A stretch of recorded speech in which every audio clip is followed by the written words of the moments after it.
7월 한 달간 우리가 계속해서 잠언 말씀을 묵상했습니다. 이전에도 말씀드렸지만 참 잠언 말씀은 계속해서 비슷한 내용들이 반복되는 경구이기 때문에 설교하기가 쉽지 않습니다. 특별히 매일 새벽 때마다 잠언을 설교하는 것만큼 참 쉽지 않은 일이 없습니다. 그래서 잠언이 7월 달이 끝나고 이제 에스라로 들어간 것이 얼마나 감사하고 고마운지, 잠언이 31장까지 있는데 전반부로 해서 14장까지 잠언을 살펴보고, 그리고 한 2년 정도쯤 후에 잠언 15장부터 31장을 다시 또 묵상하게 될 겁니다. 그래서 잠언을 마치면서 우리가 함께 이번 주간 중에 묵상했던 본문 중에 오늘 본문 말씀 20절부터 24절 그리고 31절 말씀을 통해서 이웃을 사랑하십니까? 라는 제목으로 오늘 잠언 말씀을 함께 살펴보기를 원합니다. 지난번에 잠언을 쭉 말씀을 드렸었지만 잠언은 크게 네 묶음으로 이루어져 있습니다. 그래서 잠언 10장부터 22장까지는 두 번째 묶음입니다. 10장부터 22장을 흔히 솔로몬의 잠언이라고 그렇게 말하는 두 번째 묶음인데, 그 중심 주제는 인애와 공의와 의를 바탕으로 하는 공동체를 세우라라는 것이 중심 주제입니다. 그리고 이 인애와 공의는 바로 하나님께서 우리를 다스리는 통치 원리입니다. 그래서 사랑과 공의의 하나님이라고 할 때 그게 바로 인애와 공의라는 단어입니다. 긍휼로도 쓰이고 자비로도 쓰이고 그리고 사랑으로도 번역되기도 하는 단어이기도 합니다. 하나님은 우리를 어떻게 다스리십니까? 라고 했을 때 하나님은 우리를 사랑으로 다스릴 뿐 아니라 또한 공의로 다스리십니다. 바로 이 사랑과 공의를 여기에서는 인애와 공의라고 이야기하면서 10장부터 22장의 가장 중요한 중심 주제를 담고 있습니다. 인애와 공의를 따라서 의를 행하는 자가 되어야 한다. 우리들의 인간관계, 우리들의 재물에 대한 태도, 우리들의 일상의 생활들, 그리고 우리들의 모든 관계들 속에서 바로 이 인애와 공의를 가지고 의를 행해야 하고 불의를 멀리해야 한다는 것이 두 번째 묶음책의 핵심 주제입니다. 그리고 이것을 어떻게, 그러면 우리가 어떻게 인애로운 삶 그리고 공의로운 삶을 살 수 있습니까? 라고 질문을 할 때 잠언 두 번째 묶음의 가장 중심에 무엇이 있냐면 잠언 16장이 있습니다. 여러분들이 기회가 된다면 사실 잠언 16장은 항상 두고 계속해서 읽어봐야 할 내용입니다. 잠언 16장의 가장 핵심은 무엇인가 하면 하나님의 인도하심을 믿고 따름입니다.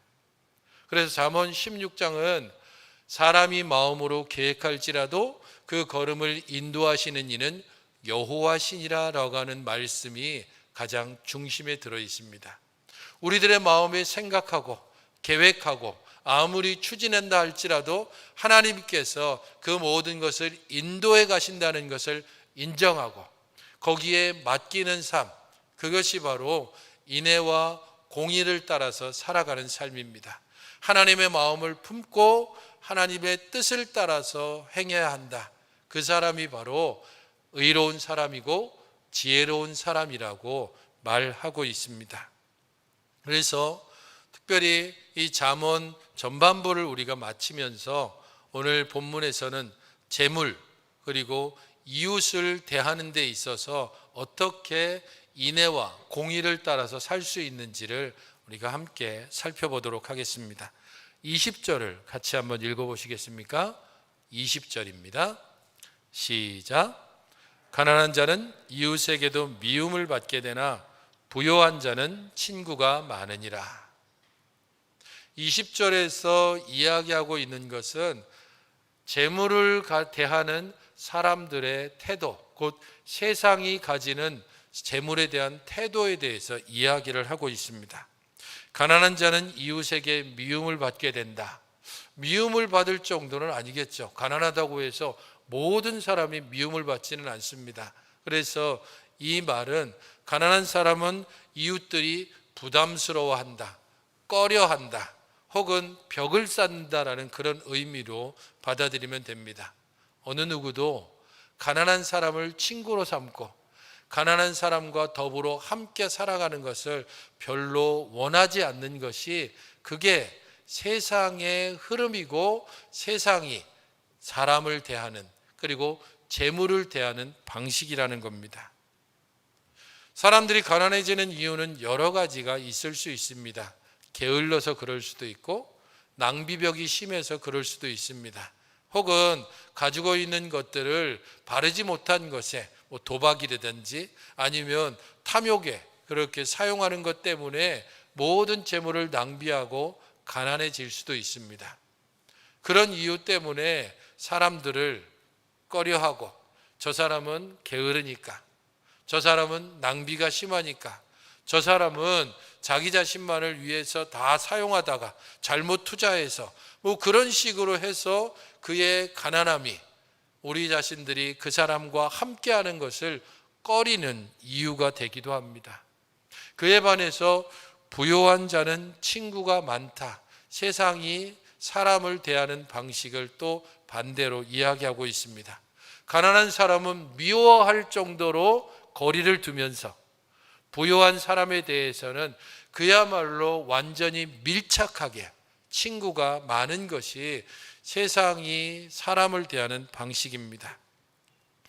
부유한 자가 친구가 많다라고 하는 것은 사랑하는 사람이 많다라는 의미입니다. 부요한 것을 사랑하는 사람은 많습니다. 이익을 기대하고 그 사람에게 함께 모여들고, 그 사람 자체보다는 오히려 그 사람이 가진 재물 때문에 모여드는 것이 세상의 이치라는 겁니다.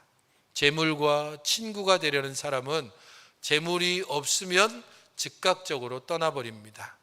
그래서 옛말에도 정승집 개가 죽으면 문전성시를 이루지만 정작 정승이 죽으면 아무도 찾아오지 않는다. 그게 세상의 이치라는 겁니다.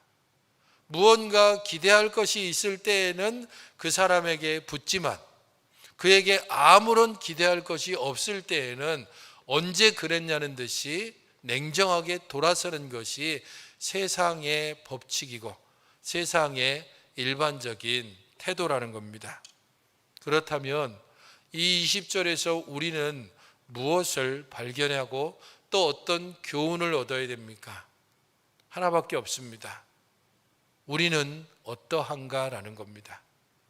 우리는 세상과 다른가?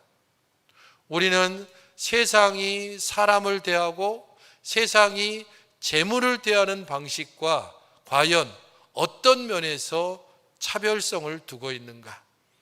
교회는 세상이 사람을 대하는 방식, 세상이 재물을 대하는 방식과 분명히 다르게 사람을 대하고 물질을 대하고 있는가? 교회는 진정 물질을 따라서, 사회적인 지위를 따라서, 그의 외모를 따라서, 그의 학력을 따라서 사람들을 대하는 것이 각기 다르는 그러한 모습을 분명하게 배격하고, 모든 사람을 동등하게 대하고, 모든 사람을 사랑으로 대하고, 모든 사람을 정의를 따라서 온전히 품어 안고 살아가고 있는가? 우리들은 과연 어떠한가라고 묻고 있습니다. 바로 이 부분과 관련해서 우리는 신약성경 야고보 사도의 말씀에 귀 기울일 필요가 있습니다. 야고보 사도는 그가 보낸 편지에서 이렇게 이야기를 했습니다. 야고보서 2장 1절입니다. 형제들아, 영광의 주 곧 우리 주 예수 그리스도에 대한 믿음을 너희가 가졌으니 사람을 차별하여 대하지 말라. 이 말씀을 하는 것은 야고보 사도가 지금 이 편지를 보내는 대상인 교회 안에 사람을 차별해서 대하는 모습이 있다는 겁니다.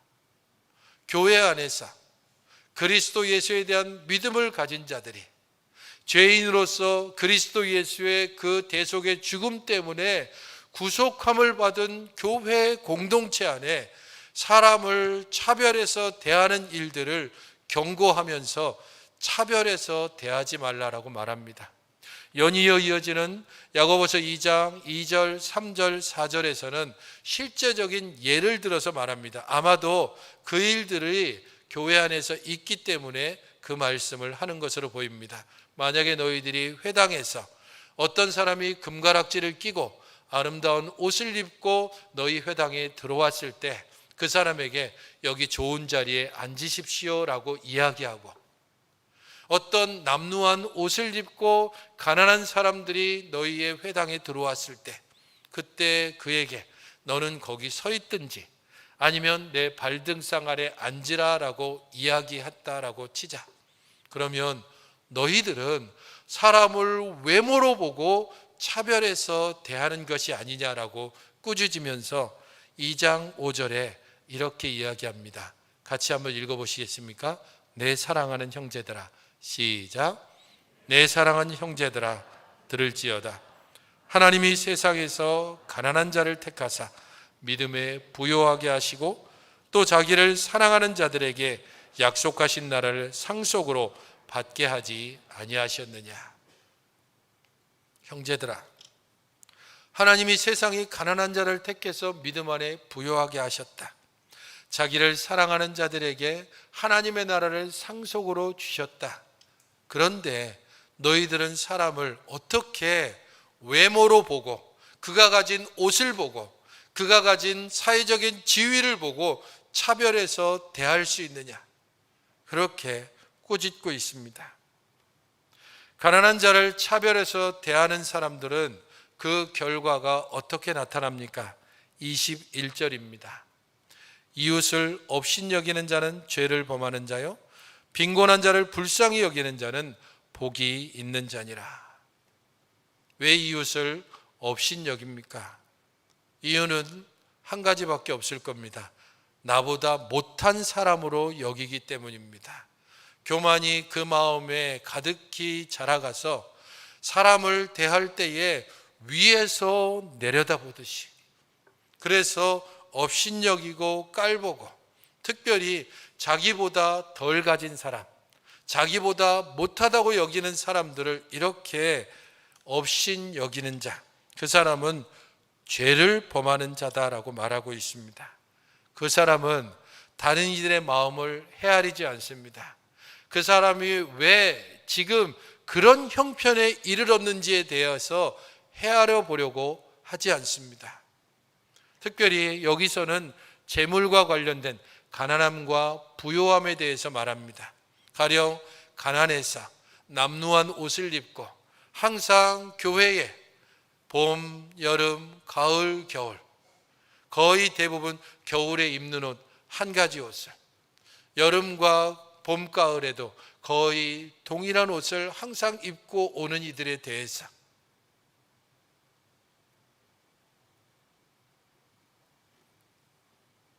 그런 이들을 왜 그렇게 그가 살아가는지에 대해서 헤아려 보지 않고 저 사람은 게으르지 않을까? 저 사람은 낭비벽이 심하지 않을까? 저 사람은 뭔가 의지가 없는 사람이 아닐까?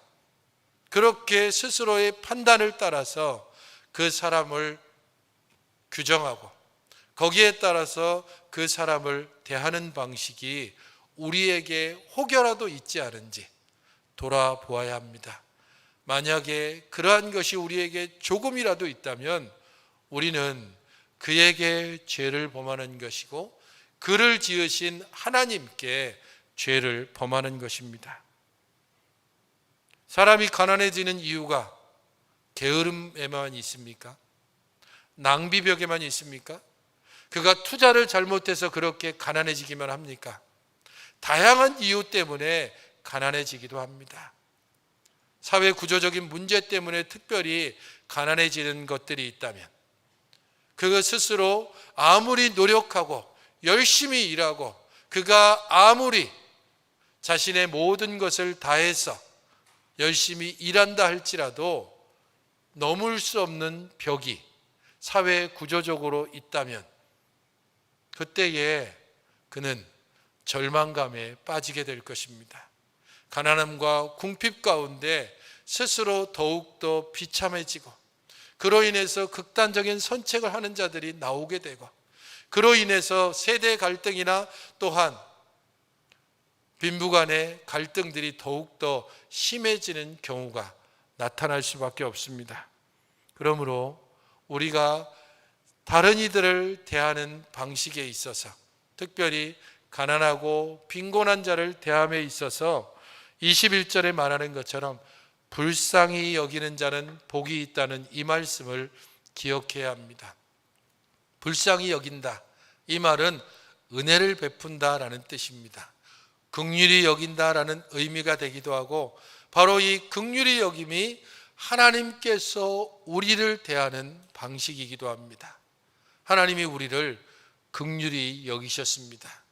자기 죄악에 빠져서 도저히 구원의 소망이 없는 이들, 비록 이 땅을 살아가지만 결국 이 땅 가운데서 멸망해버릴 우리들, 살아있으나 이미 죽어버린 우리들에게 하나님께서 긍휼을 베푸심으로 우리가 소망을 붙들고 생명 가운데로 나아가며 우리 하나님의 나라를 기업으로 상속받는 자가 되었습니다. 바로 그런 이들이 하나님의 은혜를 알고 하나님의 은혜가 필요한 자가 누구인지를 살펴서 그에게 은혜를 베풀어 줍니다. 그러면 이 은혜를 받은 자가 그 은혜를 갚을 길이 없어서 하나님께, 하나님, 제가 이런 은혜를 저 사람에게 받았습니다. 저 사람에게 제가 지금 아무것도 갚을 길이 없는데 하나님께서 그에게 복을 내려주시옵소서라고 기도하고 하나님께서 그 기도를 들으사 그에게 복을 내려주시는 것입니다. 궁핍한 자, 빈곤한 자를 불쌍히 여기는 자, 그에게 은혜를 베푸는 자에게 하나님께서 바로 그렇게 복을 내려주십니다. 그러므로 시편 41편 1편은 우리에게 이렇게 이야기하고 있습니다. 빈약한 자를 권고하는 자가 복이 있으며 재앙의 날에 여호와께서 저를 건지시리로다. 빈약한 자, 궁핍한 자, 가난한 자, 도움이 필요한 사람들, 그러한 이들을 권고하는 사람, 그와 더불어 함께 머물러주고 그의 이야기를 들어주고 그에게 필요한 것들을 나눠주는 자, 그런 이들에게 복이 있고 그런 이들은 재앙의 날, 곧 그가 가난하게 되고 그가 궁핍하게 되고 전세가 바뀌어서 그가 핍박받는 그런 자리에 놓였을 때에 여호와께서 그의 선행을 생각하며 그가 베풀었던 은혜를 따라서 하나님께서 그를 건지실 것이다라고 말씀합니다. 물론 이것은 우리가 선행을 행함으로 구원받는다는 것과는 분명히 다릅니다. 우리의 구원은 하나님의 거저 주시는 사랑입니다. 그리고 하나님의 이 거저 주시는 사랑 때문에 우리가 다른 이들에게 거저 주는 사랑을 베풀어야 하고 바로 이 거저 주는 사랑을 받은 자들이 다른 이들을 또한 베풀며 나누어 줄 수가 있습니다. 그런 은혜가 풍성할 때에 하나님께서 그들에게 은혜를 베풀어 주십니다. 그러므로 하나님의 은혜를 받은 우리는 세상이 이웃을 대하는 방식, 세상이 재물에 대해서 가지고 있는 방식과 분명히 차별되고 구별된 태도를 가져야 합니다. 그것이 22절부터 24절에 나오는 방식입니다. 먼저 24절을 우리가 함께 읽어보시면 좋겠습니다. 24절입니다. 시작.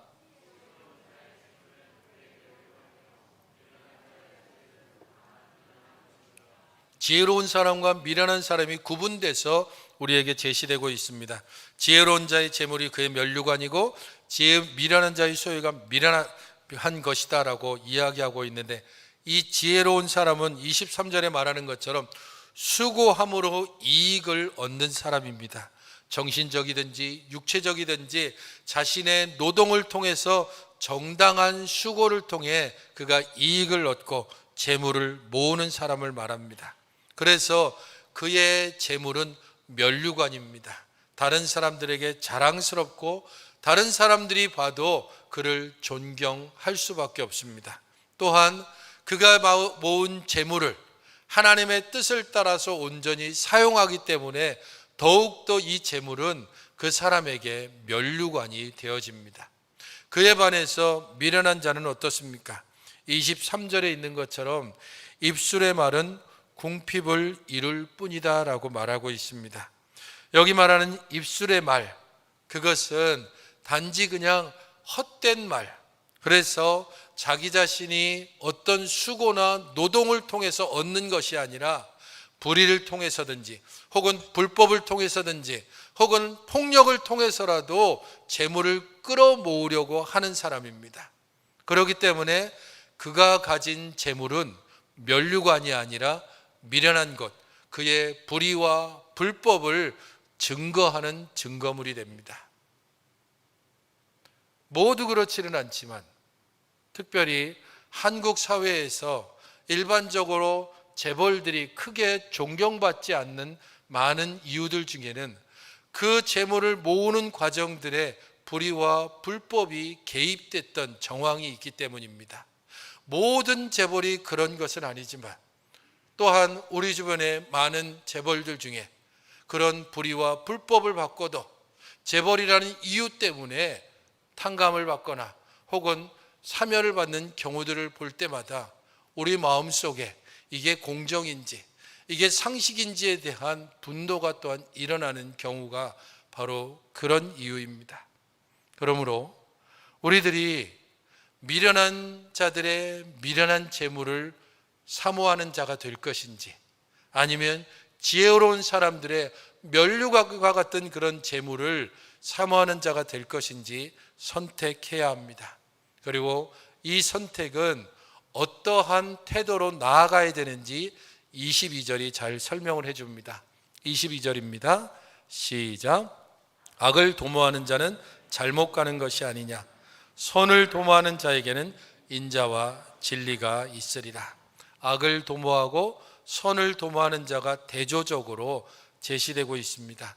악을 도모한다라고 얘기하고 있기 때문에 이것은 단순히 한 번 실수하는 것이 아닙니다. 어쩌다 실수해서 혹은 어쩌다 그 마음속에 이기심과 탐욕이 일어나서 그래서 악한 방법을 동원해서 자기에게 유익한 것을 끌어모으는 것이 아닙니다. 철저하게 계획하고 치밀하게 행해서 어떻게 해서든지 자기에게 유익한 쪽으로 모든 것을 이끌어가는 사람입니다. 재물을 얻기 위해서라면 불법도 폭력도 마다하지 않습니다. 재물을 지키기 위해서라면 다른 사람들에게 대해서 냉철하고 냉혹하게 다른 사람들의 필요를 거절합니다. 사람들을 차별해서 대하고 자기에게 유익한지 유익하지 않은지, 자기에게 손해를 끼치는지 자기를 풍성하게 할 것인지를 언제나 계산하는 사람, 그 사람이 바로 악을 도모하는 사람입니다. 그에 반해서 선을 도모하는 사람은 어떤 사람입니까? 일시적인 선행을 하는 사람이 아닙니다. 일상 속에서 지속적으로 선행을 행하는 사람입니다. 선을 행하는 일에 자신의 목표점을 맞추고 그 일을 위하여서 자신이 할 수 있는 모든 일들을 다 집중해서 행하는 사람입니다. 바로 그런 사람은 어떤 마음을 품은 사람이라고 이야기합니까? 인자와 진리가 있다라고 말하고 있습니다. 이 인자와 진리, 그것이 바로 하나님 앞에서 행하는 바, 사랑과 정의, 그리고 자비와 공의가 바로 이 단어입니다. 어떻게 우리가 다른 사람들을, 이웃들을, 그리고 재물을 우리의 욕심을 따라 행하고 우리의 유익을 따라 사람들을 판단하지 않고 대할 수 있습니까? 한 가지 방법밖에 없습니다. 인자와 진리를 우리 가운데 머물게 하는 것입니다. 하나님이 우리를 통치하시는 바로 그 방식, 사랑과 정의를 우리 안에 담고 하나님께서 우리를 대하시는 그 방식으로 우리의 이웃을 대하고 우리의 재물을 대하는 것입니다. 나에게 이익이 되는지 손해가 되는지를 계산하지 않고 이것이 온전한 사랑인지 이것이 온전한 정의인지를 바른 지혜를 따라서 판단하고 그것에 따라서 의의 길로 행하는 것입니다. 선을 행하는 일에 집중하는 것이고 하나님의 말씀과 명령을 따르는 일들에 우리의 목숨을 거는 것입니다. 디도서 2장 14절은 하나님께서 우리를 구속하신 이유에 대해서 이렇게 설명하고 있습니다. 그가 우리를 대신하여 자신을 주심은 모든 불법에서 우리를 구속하시고 우리를 깨끗하게 하사 선한 일에 열심하는 친백성이 되게 하려 하심이라. 이 세상의 흐름인 자기 유익과 이익을 따라 살아가는 그 세상의 방식을 끊고 하나님께서 우리를 다스리고 통치하시는 사랑과 공의의 원리를 따라서 행하기를 원하는 사람, 바로 그런 사람을 만드시기 위해서 하나님께서 우리를 구속하셨습니다. 바로 그런 사람을 통해 하나님께서 기대하시는 것은 하나님의 선한 일에 열심하는 친백성이 되는 것입니다. 말에 있어서든지 행함에 있어서든지 하나님께서 우리를 대하시는 바로 그 방식, 하나님이 우리를 통치하시는 그 방식을 따라서 온전히 행할 때에 우리는 이 땅 가운데 선한 일을 도모하는 자로 우리 하나님의 친백성으로 살아가게 될 것입니다. 그러므로 성도 여러분, 여러분들은 이웃을 어떻게 대하고 있습니까? 여러분들이 물질과 재물에 대해서 생각하고 그것을 소유하는 방식은 어떠합니까? 인자와 공의를 따르고 있습니까? 아니면 세상의 방식과 별 다르지 않습니까? 어떻게 우리가 하나님의 인자와 공의를 따라 사람과 재물을 대할 수 있습니까? 그 방법을 31절은 이렇게 제시하고 있습니다. 31절입니다. 가난한 사람은 사람을 학대하는 자는 그를 지으신 이를 멸시하는 자요, 궁핍한 사람을 불쌍히 여기는 자는 주를 공경하는 자니라. 우리가 하나님의 마음을 품을 수 있는 길, 우리가 우리에게 해를 끼치는 사람, 우리에게 전혀 도움이 안 되는 사람, 우리에게 이익보다는 언제나 손해를 끼치는 사람, 바로 그 사람도 사랑과 공의를 따라 대할 수 있는 방식을 31절은 단 하나로 제시합니다. 하나님이 우리를 지으셨다라는 겁니다. 하나님이 선인과 악인을 지으셨다. 하나님이 모든 사람을 그의 형상을 따라 지으셨다. 하나님이 내 가족을 지으셨고, 하나님이 내 친구를 지으셨고, 하나님이 내 원수를 지으셨고, 하나님이 가난한 자를 지으셨고, 하나님이 부유한 자를 지으셨다. 바로 그렇기 때문에 하나님이 짓지 않은 것처럼 궁핍한 자를 학대하는 것은 그 지으신 자를 멸시하는 것과 같다.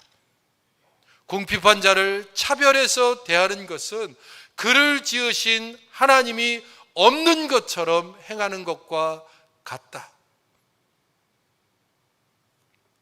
그러므로 우리는 궁핍한 사람을 불쌍히 여김으로 우리가 하나님을 공경하고 우리가 하나님을 사랑하며 우리가 하나님을 온전히 창조주로 인정한다는 것을 보여주고 증거해야 합니다. 우리는 매주일 예배 때마다 십계명을 교독하고 이 십계명의 마지막 말미에 예수님께서 율법사와 나눈 대화의 마지막 부분을 함께 암송합니다. 마태복음 22장 37절부터 40절 말씀이 바로 그것입니다. 예수께서 이르시되 내 마음을 다하고 목숨을 다하고 뜻을 다하여 주 너의 하나님을 사랑하라 하셨으니 이것이 크고 첫째 되는 계명이요 둘째도 그와 같으니 내 이웃을 내 자신같이 사랑하라 하셨으니 이 두 계명이 온 율법과 선지자의 강령이니라.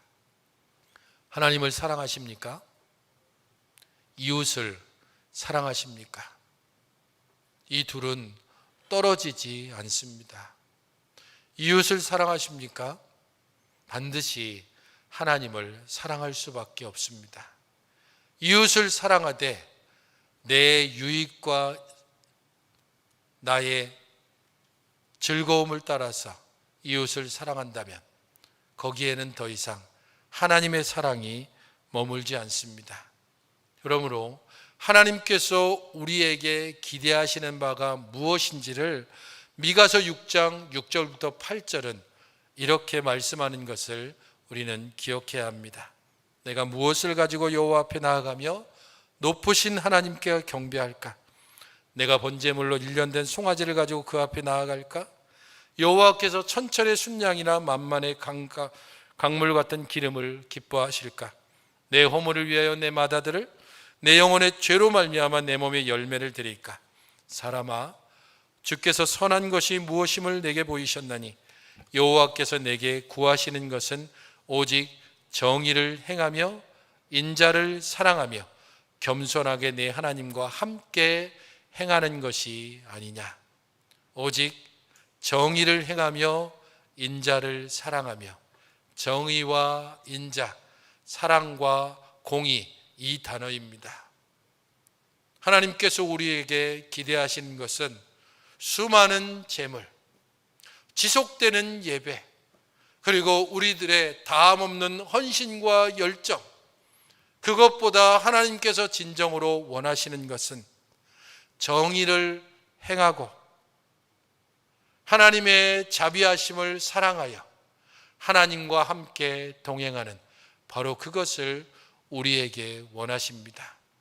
하나님은 이것을 요구할 권리가 충분히 있으신 분입니다. 왜냐하면 하나님은 바로 이 사랑과 정의를 우리에게 행하셨고 그 행하심을 따라서 우리에게 요구하시기 때문입니다. 요한일서 3장 16절부터 18절을 같이 한번 읽어보시면 좋겠습니다. 시작.